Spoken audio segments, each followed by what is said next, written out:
I'm chatting today with Nikki Bush, a well-known human potential expert whose life was forever changed by a very traumatic event. We often talk about resilience, but what happens beyond the event itself? How do people truly cope, heal, and find a way forward? At FAnews, we've been exploring the softer side of insurance, how we as an industry can offer more than just financial compensation when life takes an unexpected turn.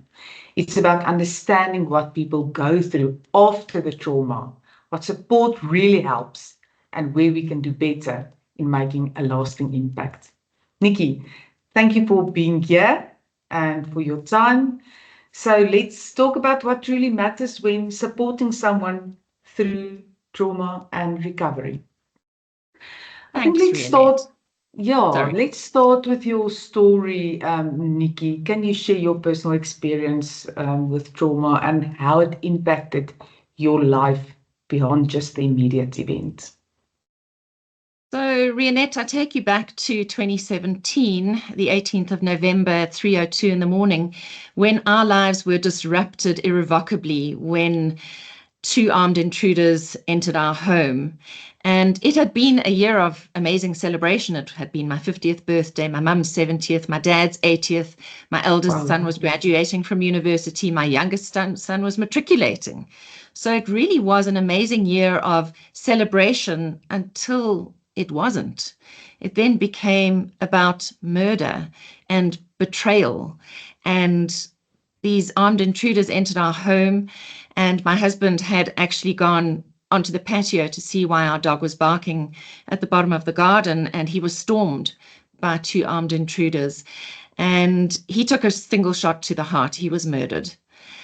And I often say to people, it was like 24 hours into this life-changing life quake when I stood at the point where I'd found my husband's body and I went, he didn't die.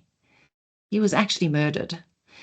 Yeah. And when one human being takes another human being's life, it's very different from when someone dies of a heart attack or a stroke or cancer, for example. And so that had me reeling for a long time, and I felt incredibly betrayed by my country as well, because I think so much of the crime in our country is as a result of a very broken system.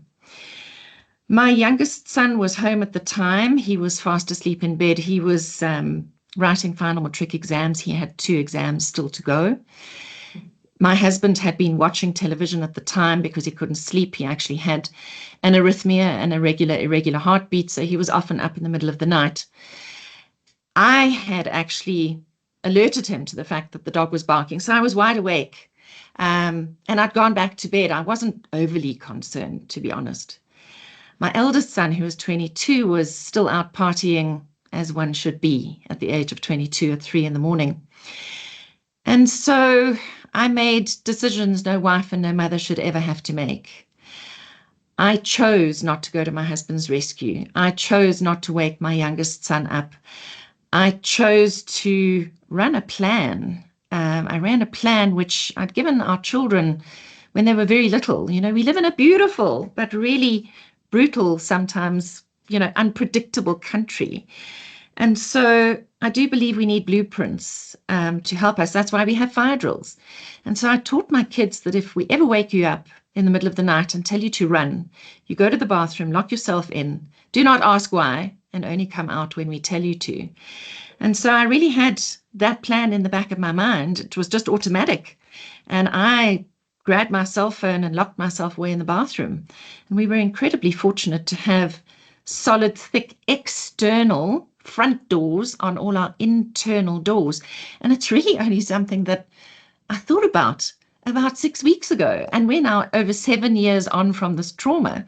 And I thought it was always the oddest thing that we had these solid external doors everywhere in the house. And it kind of hit me between the eyes because that was one of the many things that saved my life on that day.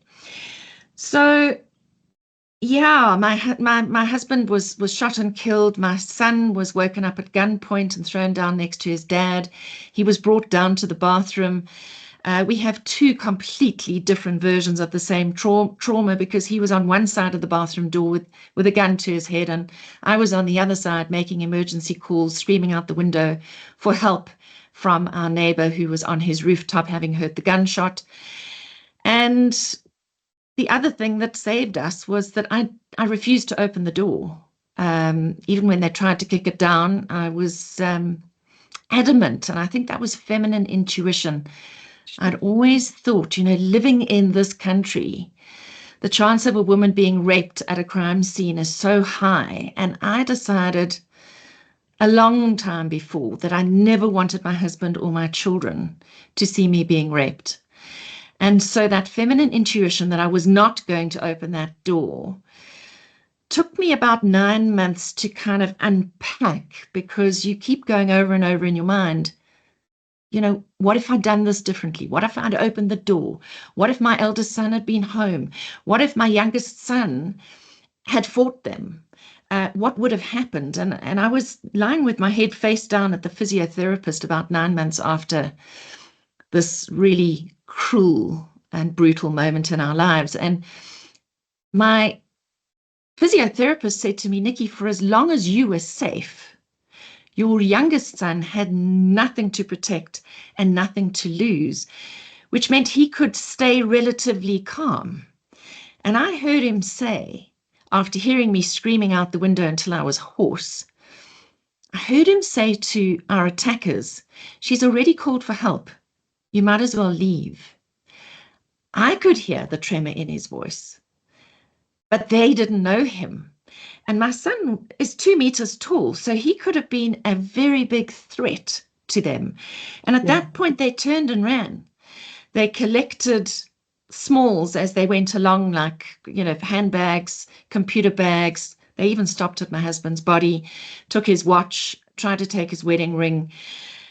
And they were in and out in 6 minutes, Renette. 6 minutes. Sure. 6 minutes that changed our lives forever. And time was kind of divided into 2 parts, before this and after this. And nothing would ever be the same again. Mm-hmm. Our picture of life as we knew it was broken, and it couldn't be fixed. We had to build a new picture.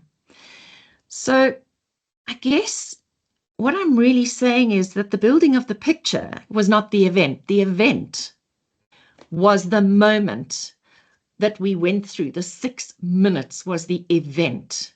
And I like to say to people, if you think of a marriage, the wedding is the event. The marriage is the process that you unpack for as long as the marriage lasts. In trauma, the event is that moment in time where everything changed. But the process of unpacking the trauma takes as long as it's going to take. There is no timeline with trauma, and it is a very unpredictable journey. And we need to bear that in mind when dealing with victims of trauma and loss. Nikki, going through this, how you explained it, makes one feel quite emotional. And your last comment about trauma takes as long as it takes. And I think it's very important that we know that for some people, the process is quicker, and for others it's longer. And everyone responds differently when it comes to trauma, right? There's no blueprint. There's no, this is what's going to happen to you. And yes, there are common denominators, but I think that process and that, it's not linear, Renette. It's not linear.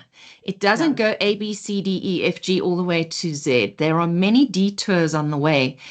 And as much as I have written a book called Future Proof Yourself post my husband's death, I wrote it in the middle of COVID in 2021. It was published by Penguin Random House.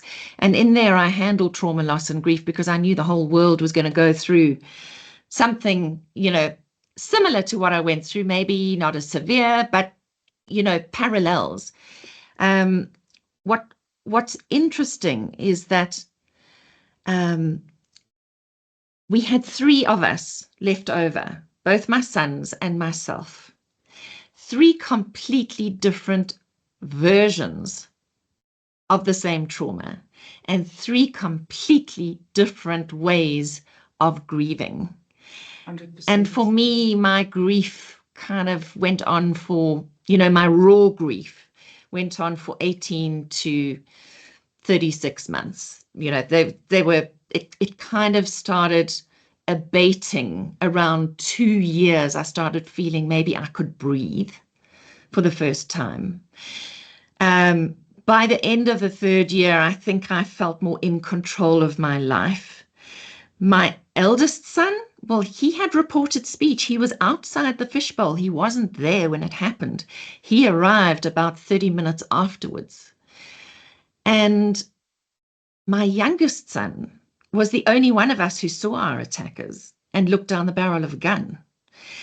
And so his version is completely different. And his timeline was different. So my eldest son, who wasn't there, I reckon it was a good 3 years before he felt like life was looking sort of normal. My youngest son took 6 years to start living living in the present. And he had suicidal ideation for 5 out of the 7 years that we've traveled so far. So I can say that while I got on with my life to a certain degree, after about 2 years, I did the most difficult parenting I've ever done with young men, 18 and 22, and right up to the recent, ages of 25 and 29. We've still been processing trauma, loss, and grief. And that was its own form of trauma for me as a mother who couldn't fix her children, because you can't fix another human being. You can only create conditions for healing. And if they don't take them, you can't make them. And that has been unbelievably frustrating. What kind of support made a real difference to you in coping with the aftermath of the trauma, and what support do you think was missing? So I think, life carries on. So overnight, I suddenly became a widow, a single mum, and a sole breadwinner. And there was this feeling of aloneness, not loneliness. I wasn't lonely. There were so many people who came to help me, came to support me, to love me through this incredibly traumatic time. A time when I experienced ADHD. Suddenly, I went from being this high-functioning, very productive person to having the concentration span of 2 seconds. I needed people to come and sit with me just to do the simplest of things, like go through my inbox or pay bills. I suddenly had obsessive compulsive disorder because my whole life was out of control. So what I could control was packing and unpacking my handbag, for example. My processing power, if you think of the RAM of a computer, had gone from 100 to about 20%, and it stayed there for months and months and months. It was like pushing everything uphill. I suffered from extreme short-term memory loss, and my working memory was like a sieve. And this is important. We must go back to this when talking about the industry. So I had a lot of tender, loving care, a lot of friends, a lot of family who stepped in. My financial advisor was hugely instrumental at this time. And so to everybody who's listening to this, who's in the industry, if you're a financial advisor and a broker, you have a seat at our table. You are part of the team, and not just the team in bad times. You need to be part of the team in good times, because it's in the good times that you need to be developing relationships and trust. Fortunately, I had known my financial advisor for about 4 or 5 years, and he knew the intricacies of our family. He knew our children. That's really important. Yep. And he landed up on my doorstep 36 hours after my husband's death to give me the high level of where I found myself. Interestingly, with my broker, my husband had shifted all our insurance to a new broker a month before he died, and I had never met our broker. So that was interesting. Rionette, I felt like I was running parallel lives. The one life where I felt reasonably normal was my working life, because that was kind of what I knew. It hadn't changed, and that's where I felt more in control. And of course, I had to be in control in a way so that I could keep standing up on stages, presenting, being in front of cameras and lights, because I had to earn money to feed the children. I wasn't left a rich widow. We had life insurance as a stopgap, not as a wealth creator. It was a lever. It was a cash lever. And that's also something we need to come back to. Yeah. What was out of control was the rest of my life. My emotional life, my physical life did not resemble anything like it resembled before. Emotionally, everything had blown up in my face.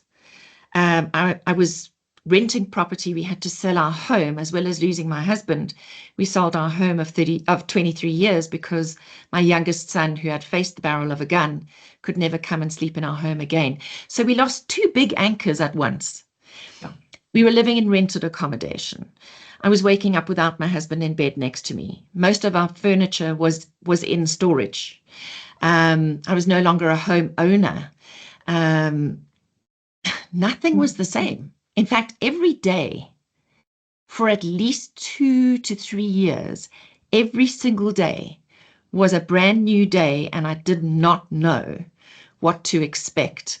It was like I was completely permanently living in the present, which is, interestingly enough, something we all battle to do. But in those 3 years, I did not battle living in the present because it was the only moment I knew. The past was the past, and the future I couldn't see. I could only survive this moment and get through this moment. So it was almost like a bizarre way of living. You know, you watch those movies when they bring back the past and they go into the future, and then these moments collide. That's what it felt like for me. Like I'd literally gone through a plate glass window. That's what it felt like. The challenges I faced were obviously harnessing my emotions. So I landed up on medication because I'd go from hysterical laughter to hysterical tears in a matter of moments. Extreme raw emotions that literally felt like my skin had been ripped off me. That's how raw everything felt. And at the same time as you're feeling so raw and violated, you're being pushed into a funnel, a bureaucratic nightmare of wrapping up someone's life, of dealing with the policies, the paper, and the money, because it's a process now. You're in a process. You're in a grieving process, but now you're in a wrapping up a life process. And in that process, you become invisible and you become a number. Because you're dealing with call centers, you're dealing with legal and financial people, and all the contracts that have ever been signed and entered into suddenly come into play. And they are all governed by rules and regulations. And of course, we know that insurance fraud is huge in the insurance industry. So I have an enormous amount of respect and compassion for those who work in this industry. I am eternally grateful for the fact that my husband and I had life cover, short-term insurance cover, gap cover, medical aid. My husband was employed, so he had group risk cover. Am I grateful? Absolutely. And there are so many people out there who do not have this kind of backup or protection. Let's call it protection. Protection and peace of mind for what I call a what if moment. And what if moments can be anything. It Yeah. could be the loss of a cell phone, your health, somebody's life. It could be the loss of a vehicle, the loss of a home, the loss of a business. You sell products for what-if moments. You sell products that help people like me to navigate what I call the shadow lands, the in-between moments of what happened before and what's going to happen in the future, that in-between place. I call it the shadow lands because we've never been there before. I think what I really try and teach the insurance and financial services industry is that you need more compassion and you need a script for death. Generally, there's no script for death. My personal financial advisor was holding my hand tight through this whole process. And if Wayne is watching, Wayne, thank you. I could not have got through this process without you. When he first came to see me 36 hours after my husband's death, he said 4 words when he left me. He said, "And so it begins." And what he meant was, and so it begins the wrapping up of a life, the process, the procedure. And Rionette, I'd like to read something to you. In fact, I've got 2 things. I've written many pieces of poetry and prose since my husband's death, about 250 pieces that will see the light of day at some point. But I want to read 2 of them to you because I think they really get across how it felt, because I'm 7 years on now. So I'm not sitting here grieving in front of you, but these do capture how it felt at the time. So this is how it felt.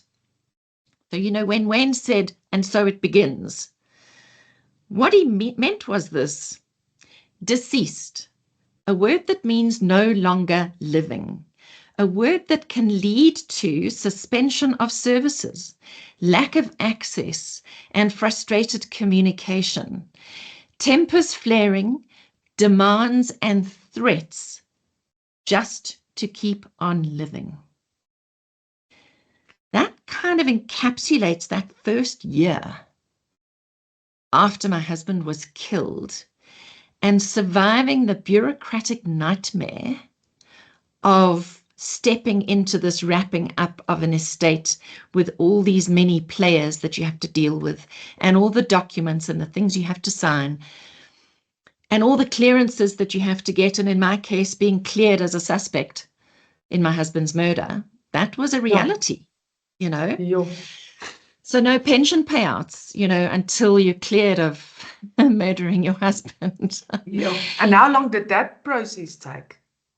Well, the pension payout took long because a pension, any funds pension funds, any money that's in pension funds and retirement funds, and they all go to a committee. And the committee has to do a needs analysis on all the survivors, even though I was the sole heir. Correct. There were 3 of us. And my youngest son was still a fully dependent person. My eldest son was semi-dependent. And then there was me. And so the committee does a needs analysis. And they split the pension 3 ways and unequally 3 ways. And it was interesting. It took 11 months for that to pay out. And documentation is what you're being called for all the time while you're going through this trauma and your brain feels like mush. You've got to find documents. You've got to provide multiple copies. You've got to have certified copies and birth certificates. Sure, I'll give you my children's unabridged birth certificate. No, sorry, we need the vault copy birth certificate for the pension to pay out. Well, what's a vault copy birth certificate? Well, it almost looks like the same thing, but now we've got to go stand at Home Affairs while we're traumatized. That's not fun. And Rionette, I'm sure that you have a marriage certificate. We all have the unabridged marriage certificate from the day we were married, but that's not what you need when you've got a pension payout to apply for. You need we're all sitting with the abridged. You need the unabridged one, which looks almost identical. I've actually had to write on the back of these ones, these unabridged and the vault copy birth certificates, what they are, because I really can't see much of a difference. But there we are. You need all these things in order to prove who you are and to prove that your children really are your children, in order for these processes to actually be able to move forward? I'm gonna deviate. I mean, we set up a few questions, but I feel like we can deviate a little bit here. So on the one hand, I hear, thank goodness we had the cover, and thank goodness that I had a great relationship, or that I know my financial advisor, and my financial advisor knows me and my circumstances. There's a big gap in our industry with that. Yes, you've got a majority, a group of people where the advisor and the client relationship are great. But I think we've all been through it. I myself can speak about that, where you have an advisor and they just get lost in translation in years because they just don't keep in contact. There's no specific need that you have. You've got your covers in place and there's no relationship. And at that point, something happens to you. And how wrong that could go. You've had the relationship, but now I don't have the relationship. And what now? So I think that's one of the things that I need to reiterate and remind our audience, advisors, about, is the fact that it really is important to have that relationship, that often that regular communication with your client, and know what your client is going through. Have a note of where your client are in terms of their phases of life. You know, you sell a policy to a client when the kids are born, and 15 years later, 16 years later, they're heading into varsity. You never sold them or never spoke to them about varsity fees or whatever. There's a million examples. Someone got sick on the way. There's cancer. Someone did die. You're just not part of the process. And hearing what you said is the importance of having that relationship with your advisor, so that, imagine you did not have him. Yeah. So where did you start? You know, I talk to financial advisors and brokers often. It's become part of what I do in my business, because I am so committed to helping individuals to cope better when what if moments strike in their lives, to be better prepared, to have their what if file put together. I've put together a what if file checklist that people download and put their what if file together. You get the death file, the purple file, the red file, the life file. You can call it anything you like. But, I had that relationship with my financial advisor. And as you just said, what if moments happen at any time, but they're also stage specific. And when I deal with financial advisors and brokers, I always say, the people who have the biggest book, who are now, I love talking to people who in their 50s and 60s, financial advisors, who've been running practices for a very long time, who have held on to clients for a very long time. What are their secrets? Their secrets are that they made sure that they had a relationship, or have a relationship, continuing relationship with their clients. They know the family members. They know all the names. They know the births, the deaths. They know the cancer stories. They know everything. They started, most of them, with the thing that makes you the least amount of money, which is drawing up a will. Like, that is foundational in financial planning. And yet we have a huge statistic of people who do not have wills. And I know it doesn't earn you much commission, but do it anyway, because if you speak to a really successful FA, every one of their clients has got a will, and they keep updating those wills. 100%, because that changes the whole time, right? It changes the whole time. If someone gets divorced, go back and change your will. If someone dies, change your will. It's amazing how many people do not go and check their affairs at least annually to check that what I call the what if file is actually in order. So please make sure that you maximize the seat you have at our table. And that is all based on relationships. I will tell you that my children know my financial advisor well. He has brought up 3 of his own children to be financially independent. I trust him to teach my children, alongside me, how to keep their affairs in order, how not to make bad buying decisions, bad investment decisions. Everything gets passed by him. My kids know who our insurance broker is. The other day, my son, my eldest son, his car is insured under my umbrella policy.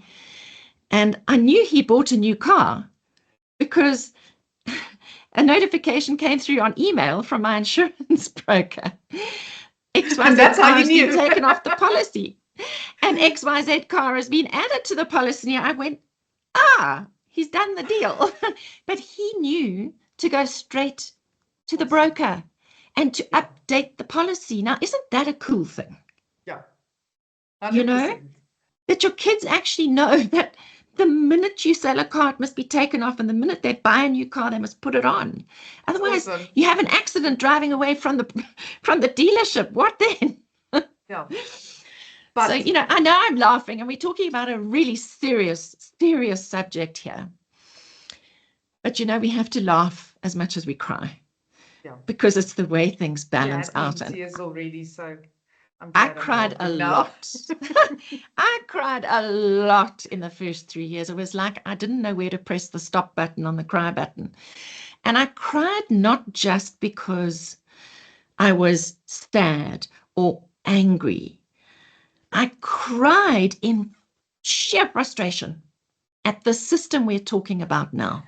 And that's what I want to touch on now. So the one thing is the advisor, and you have the good relationship with the advisor, but then there's the real party where the money has to be paid out and the process happens. And you have shared some of your frustrations. What do you think we can do better? And yes, death also, but I think trauma related to that death is a little bit, I don't know if it's different. We'll go back to the trauma piece. The processes. Let's go back to the trauma piece. Let's finish on the money and the policies and the contracts. Yes. And I'm going to read you another piece I've written, which makes insurance companies sit up straight in their chairs and book me to come and speak to their people. It's called An Indictment. And so it begins, the wrapping up of a life. The paper, the policies, the money, the memories. Enter service providers, lawyers, financial institutions lacking in empathy, non-existent customer service, making you feel invisible, a number, not a person. Your head is spinning. Your heart is bruised and battered. Now the system gets to beat you up too, rubbing salt into your wounds, hurting you some more. That is as clear as I can get about how it feels to step into what I call the bureaucratic nightmare. So let's talk about that. You start phoning companies and you get the call center. And what I've discovered is that the call center operators do not have a script for death. Lawyers are not trained in trauma. Financial services representatives are not trained in trauma. So, for example, there's an extended warranty on my vehicle. And I phone in, this is about 2 months after my husband's death, and I say, my husband has been killed. He was the policy holder. We had an extended warranty on my vehicle. I need to know what to do next because I want to make sure that my vehicle cover continues. And the words were, I'm sorry, Mrs. Bush, but we need to speak to the policy holder. And then I go, serious. What did you not hear? I told you my husband is dead. He was killed. He was murdered. What would you like me to do? And at that stage, you're still grieving heavily, right? Heavily. I'm raw. I'm quite literally dripping with emotional blood. And I said, and they then said, believe this, I've just now said this, and I get told, Mrs. Bush, we need to speak to the policyholder. We need to speak to Mr. Bush. And I'm going, at that point, I learned to swear and use the F word to the point at which my neighbors could hear me because I was screaming down the phone, and I'm a really nice girl on a normal day. But honestly, the level of frustration was so extreme that I even drank whiskey, you know? And it happened not once. It happened over and over and over again. And then clerks who work in contracts departments like cell phone companies, they get a letter from the estate attorney that says deceased estate in the subject line. Well, they immediately don't read any further. They just freeze and shut down accounts. I was without Telkom. I was without MTN. I was without Vodacom. At one point, I was without internet because of these letters that went out to service providers. And they just literally shut me down. Not because we owed money, but just the word deceased estate. They just went, boop, done. There's premature cancellation of contracts that's fraught with difficulty in this industry. Transfer of ownership is an arduous task. So imagine if you don't have your paperwork in order as an individual who's going through this, how much more nightmarish it actually becomes. So it's hard. I honestly say, if I wasn't, and this is a real indictment, if I wasn't an educated person, if I didn't know people who know people, I don't know how I would have actually managed to wrap up everything I managed to wrap up, because I had to pull in favors. And I guess this is a real learning point for the people who are watching this and listening to this. When you go through something like I've been through, you sit in book club and people say to you, so Nikki, how's it going with wrapping up your husband's estate? What's been the best service you've received, customer service, and what's been the worst? Yeah. They want the war stories. And boy, Yes. I've got war stories.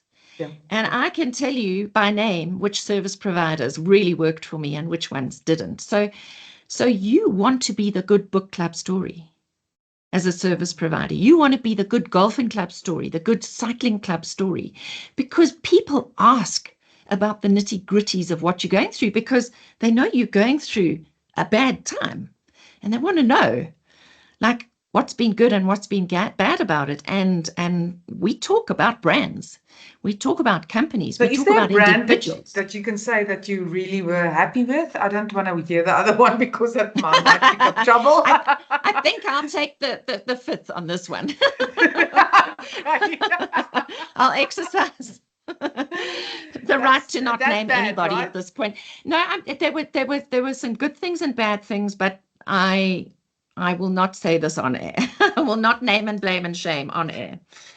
We got a 5-star for Wayne, at least, the advisor, which I'm happy about. Yeah, listen, he was just a constant through the whole thing. Then the estate attorney she was the executor, and she became a constant. And even she, who is, and Jenny, if you're listening, you and I have had this conversation. When someone's going through trauma, you've got to check in with them, whether they are actually processing at the same speed at which you are speaking. And when you are so au fait with the legal terminology and the financial terminology, that's your bag. That's your game. It's not my game. It's not my game at all. And you're yakking on in financial and legal terminology and legalese. And there was an instance where she was on minute 20 and I was still on minute 5. I'd heard her, my ears were working, but my brain processing power, my auditory processing power was so slow that I couldn't make sense of what she was saying. And I said, Jenny, please stop. I said, I don't know what you're talking about now because I'm still on minute 5 trying to work out what you said, trying to understand what you said. And she couldn't understand that I couldn't understand. And she said, but I'm very good at my job, you know. I said, yes, I know you've had 25 years of getting really good at your job. I'm not saying you're not good at your job. I'm just saying have some empathy for the fact that I am traumatized. I'm in a state and I can hear you, but I can't understand you. And you need to slow down and make sure and check in with me that I actually know what you're talking about. So what I also say to people is when you're in a traumatized state, please take a person with you whether it's a family or a family member or a friend or a business colleague, to be the second brain in the room because they're not as traumatized as you. So that you can go back on the meeting afterwards and say, what happened? Because in the middle of everything, I'd have memory loss. And I couldn't remember. And for some people, they may be very sharp going through trauma. I'm not saying that everybody's like me, but you need to check, because for some people, it feels like they're a runaway train and they're out of control and everything's going too fast and there's too many balls in the air. For other people, they're so tired they can't keep their eyes open. They want to be taken care of. They want to be wrapped in cotton wool. There's a lot of mental confusion, and then there can be extreme mental clarity. So you got to know what you're dealing with. And we said this is unpredictable. Tomorrow it could be different. Yeah. So that's why I spend a lot of time with financial services industry, with financial services companies and insurance companies, actually giving them a window into what it might look like inside the jar of trauma, loss, and grief, because it is going to be different for every client, and you need to be tuned in. And when I talk about call centers, I'm going, if they don't have a script for death, then just say, if someone calls in and says there's been a death, they must be put straight through to the call center manager, who then can decide that she's maybe got 2 or 3 well-trained people who can deal with this specifically. Because, wow, just the frustration and the anger that it brought up for me. It was like waving a red flag to a bull. I feel your emotion. You have no idea how I actually, it touches me. But here's the thing, Rionette, imagine being a less educated woman. Because I must tell you, even though I'm not blonde, I was treated as if I was stupid most of the time. Okay. I am blonde, but what are you saying, Nikki? So I had, when I sat at book club and I said XYZ service provider is like giving me such a headache, I had a woman say to me, well, I know the 2 I see in that company. Would you like me to introduce you? I was introduced. I was then put through to the CEO's PR department, who specifically dealt with high-end clients who had high profiles. So I sat in that basket, and even then it took 6 months to resolve. And even then, on the final day of resolution, I still had to pull a card that said, if you don't zero this account right now, I will go to the press. The story will be in the Sunday Times and on 702 by the end of this week. Because I had journalists tracking my experience, because I am also part of the press corps. And they knew what was going on, and they were ready to push the trigger on this story. If I hadn't been able to pull out that card, I would be nowhere. And so why do we have to be someone special? Why do we have to be someone known to have our affairs wrapped up decently? I have a problem with that, a very big problem with it. So, very loaded question.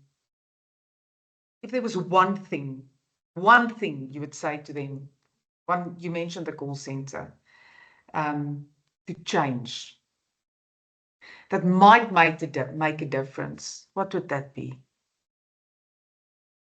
So there's so many things, but if I was to say one thing, it would be get a script for death. That's the first thing. Then you need to deliver on the promises you've made with that product. You really need to deliver. It's one thing to sell a product. It's another thing to make it deliver in a time of need. So make sure, and this is where I guess, if we look at the telesales side of the financial services and insurance industry, this is where you'll have that big vacuum where there will be no relationship between a financial advisor and a broker, because it was done on the phone. Now, I don't know how you fill that gap. I really don't know how you fill that gap. I don't have an answer for that. But I will say that when somebody is wrapping up a life, I speak a lot at conferences and events about liquidity as a victim. What is your liquidity like should you be hit with a what if moment?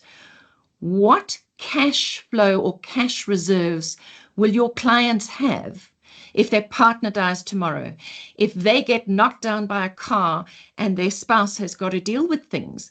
You know, I hear incredible stories in the industry of estates that are worth hundreds of millions of rands, and yet the person who dies has left no cash for the widow.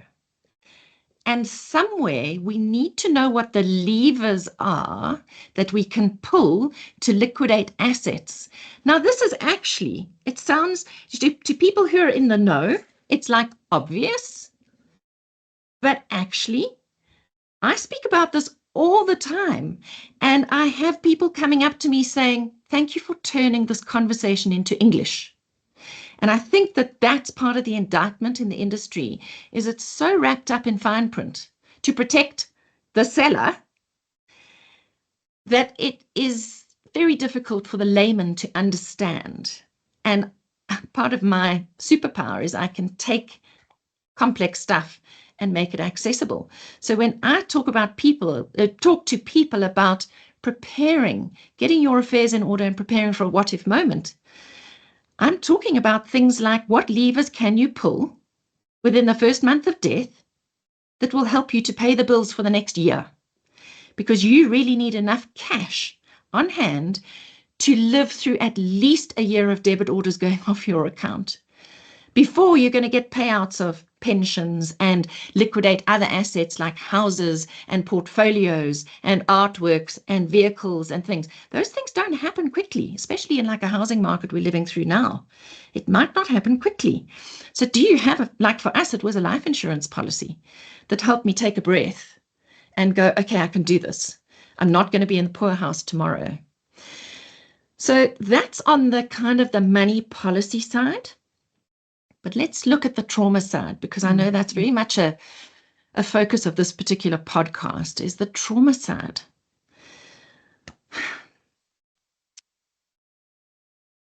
Our insurance, or I think it was medical aid, I'm trying to remember, was it insurance or medical aid, covered 6 trauma counseling sessions. Trauma, as I've said to you already, is a big story. An unpredictable story that will go on for as long as it takes. Trauma is not just in your head. Trauma is in every cell of your body. It's in your head, it's in your brain, it's in your heart, it's in your eyes, it's in your mouth, it's in your hands. It is everywhere. It's an energetic thing. It's in every cell. So great. Thanks very much for the 6 trauma counseling sessions. That doesn't even nearly scratch the surface of what you need. You're going to need trauma counseling and trauma treatment for a lot longer, and some people for longer than others. Trauma needs to be tackled from so many different angles, not just come and tell me what happened over and over again. That talk therapy in trauma counseling, because that is traditional trauma counseling, is come and replay the trauma. Mm. We need other interventions. We need body work. We need energy work. On a cellular level. And there is so much available, but it's not covered by medical aid. It's not covered by insurance. And I have to tell you that the combination, that basket of goods, is way more useful than pure trauma counseling. And my children will tell you exactly the same thing. In fact, they eventually went, trauma counseling is an absolute waste of time in the traditional sense. Okay. And that is a very, very big basket of possibilities that could be included and added. And one of them that is so simple to add and so cost effective would be trauma release exercises, which is TRE. You can go and look that up. And that's something that could be built into a trauma package very quickly and easily, because it can be taught to you and you can continue doing it yourself as well. So it becomes a life skill. And I would look at that, and it's something we didn't know about until December this past year. So literally, we're talking 4 months ago, I discovered TRE, having gone through trauma, loss, and grief for 7 years. And we've tried a lot of different things, but that is something that I think should be investigated. I think that communities get traumatized, Rionette. So everybody who visited my home on the day of my husband's murder, which was about 50 plus people visited my home, from the security guard who'd never seen a death before, to the police, the 15 police who trashed my home and destroyed the DNA, to the emergency services, to the friends and family. The 50 friends and family arrived in our home. Every single one of them was traumatized. And I actually wanted to say to our insurance and medical aid service provider, you need a mobile van to be parked outside that home for the whole day or two of the first 2 days, because every person who comes out needs debriefing. 100%, because you see, yes. all those traumatized people go out and traumatize more people. So this trauma becomes huge. To this day, people talk to me about how traumatized they were with my husband's murder. Obviously, I'm a known quantity. I'm a known person. I'm a media figure. So it was publicized far and wide. But I think, the shock that it could happen to that person, So the whole world needs trauma counseling right now, actually, to be honest. Thank you for your time, Nikki. Sure.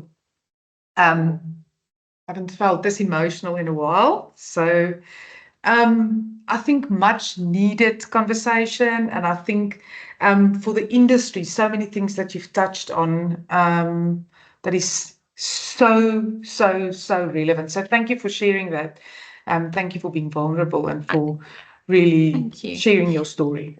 Can I perhaps just affirm the industry as we close? Because I really am a fan of the industry. I just know that I have a role to play in making the industry bigger, better, stronger, and more useful. And that is that I am proof that what you do and what you sell matters. And please remember that you need to make your clients feel like they matter. Thank you, Nikki. That is very, very good words to end our conversation with. I wish we had another hour. I think we could have delved into a lot more things, but thank you so much for your time. I thoroughly enjoyed the conversation and love all the reminders of how we can make this industry better, because you are right. We are in a phenomenal industry. We make a huge difference, but we can do things a little bit better when it comes to that.